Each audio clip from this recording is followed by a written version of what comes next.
all of you out there who are thinking that self-love goes as far as just like, putting on some makeup in the mornings or doing your hair or getting your nails done, that's just superficial. We need to get down to the root of self-love. Like, how are you loving yourself when nobody else is around and nobody else is watching? Are you like passing by the hallway and looking at yourself in the mirror saying, damn, am I getting more beautiful every day? Like, how am I this beautiful? Like, it's not coming from a place of ego. You're not taking 1,000 selfies and sending them to 100 people to get some form of validation. You're just really reaffirming to yourself. It's like, it's and it goes beyond just getting your nails on, like I was saying. Like, you have to talk to yourself in a beautiful manner. You have to see yourself in that place, and you have to start to work from the inside out, and it's okay to look beautiful on the outside and love yourself on the outside. That's great, but also start on the outside. What makes you feel good? Like, put on some fucking essential oils, like aromatherapy, put on some candles, take a bath, really like sit with yourself, be alone for more than 2 hours. Like, I know a lot of people don't like being alone, but being alone can bring so much mental clarity. And mental clarity, I'm not just talking about your brain, I'm talking about your gut brain. Yeah. It brings mental clarity in your fucking solar plexus. And that is, I mean, you can't put a price on it. You can't put a price on it. It's zero price on it. You can't. It's the kind of self-love that I'm talking about. Take yourself to a hike. Take yourself out for ice cream. Don't wait for somebody else to do it. Go to the supermarket, and while you're out doing groceries, get yourself some flowers. Yeah, I love flowers. I do too. And do it for yourself. Do that kind of self-love that, pretend like you are romancing yourself. How would you make yourself feel beautiful? That's the kind of self-love that I'm talking about. Talk to yourself in a beautiful way.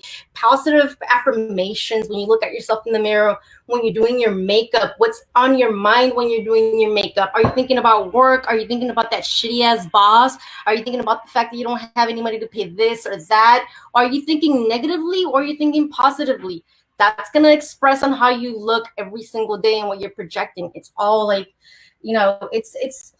it's being friends with the ego, because the solar plexus is a source of ego as well. But it's being friends with your ego without letting your ego get out of hand. And every now and then we all have to check our egos. Every now and then we all have those thoughts. We all have those feelings where we're like, that's not authentic to the way I really am.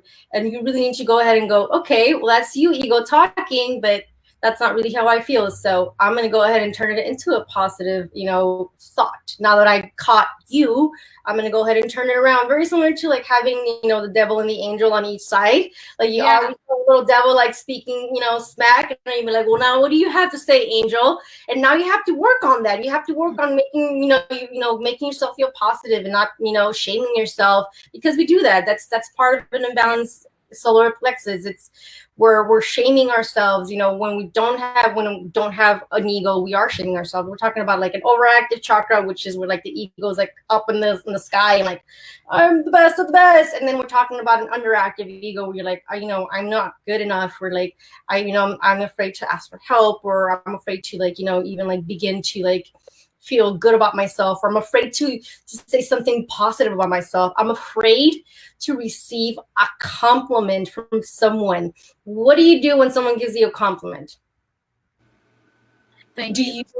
Exactly. That is a perfect sign of a really well-balanced solar plexus. If your solar plexus is unbalanced, then you really like want to just crawl under a rock and die every time someone tells you beautiful, or you look great today, or you smell good, or whatever. Someone compliments you in any form or way. And then, an overactive, chakra means that someone gives you a compliment and you're like, yeah, I know. Like, well, like, tell me something I don't know. And it's beautiful, it's great, but you have to check yourself. Everything comes, at a price, and if you don't check your ego will get the best of you. So every now and then, when you do have those thoughts that are just kind of lingering in there, authentically they are not yours. You need to start checking your ego. Yeah, and you talked about the angel and the devil, and like we're somewhere in between. Like, we're not one or the other. And so I like the visual of like being the little head, but on the other side. of the angel and the devil so that I can like discern what's going to be the best choice given my committee over here. Exactly. And I think one of the words that really describes what you're talking about is being humble, is being able to, it's just being humble. It's like, yeah, you still know, but you're also teachable. There's always room for improvement, and you're accepting and you're grateful for what is right now, but you know that it's always it's in flow, it's in motion. It's like it's always needs to be checked in. There's always work to be done in the sacral chakra, especially. There's always work to be done. Well said, my sister. Well said.